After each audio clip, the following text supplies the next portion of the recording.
Visitor, experimental or fantasy animation film from the Netherlands. Kind of a cool, kind of trippy kind of film. There's a lot of effects in this film I've never kind of seen before.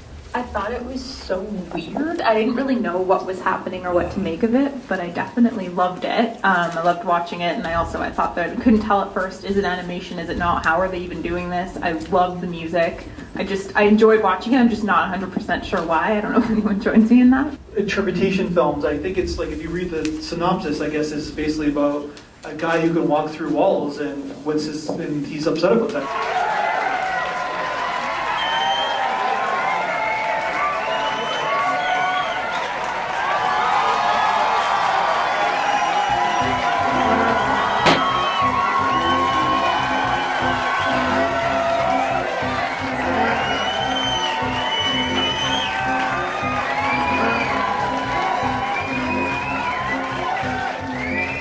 I also really loved it. I thought it was kind of creepy, but in a very good way. I thought it was done really, really well. It was very interesting to watch. And I could be completely wrong, but I sort of felt like maybe, you know, when you live in a big building or a big city, you wonder what's going on behind everybody else's closed door, and it seemed like he was sort of exploring that. There was a part when he went into the first room and there was, and he was facing the other person, and I started swirling, and there was that sound that started buzzing, that just like a really high frequency. I think that's really giving me a headache. I don't know, like, is there a meaning behind that, or is it just trying to trigger something that's kind of that kind of What do you think? What do you think? Why do you think they did that?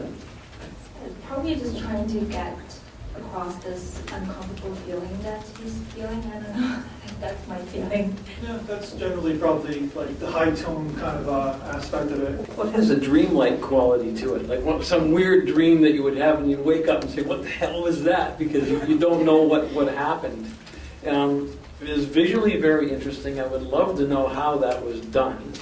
It's almost like, I don't know whether it was stop motion or maybe some kind of cranking the camera speed up or down to create the strange visual effect.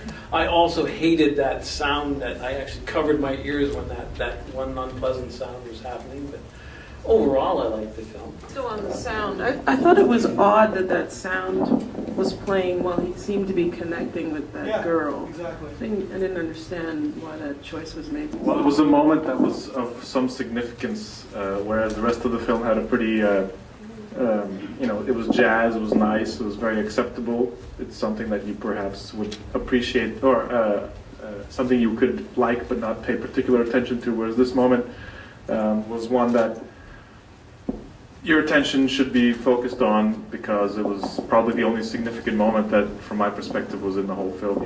Everything else seemed superfluous from an emotional perspective. Yeah, totally. Yeah. And I actually liked the sound. I thought it was great. I just wanted to say that, correctly thinking about that, your friend there, and say, I believe a lot of people might be in this situation where they have everything outside, but they don't have anything inside. So that's something you can relate to when you see like people in this, even in this city in Toronto, who have everything, every single thing that this city can offer, but who feel very empty inside and feel that they can't go through it, that there's something missing. So, to my understanding, this guy was really lacking faith. He didn't know why he's here, as the synopsis says. And I find it very disturbing and interesting. Yeah, thank you.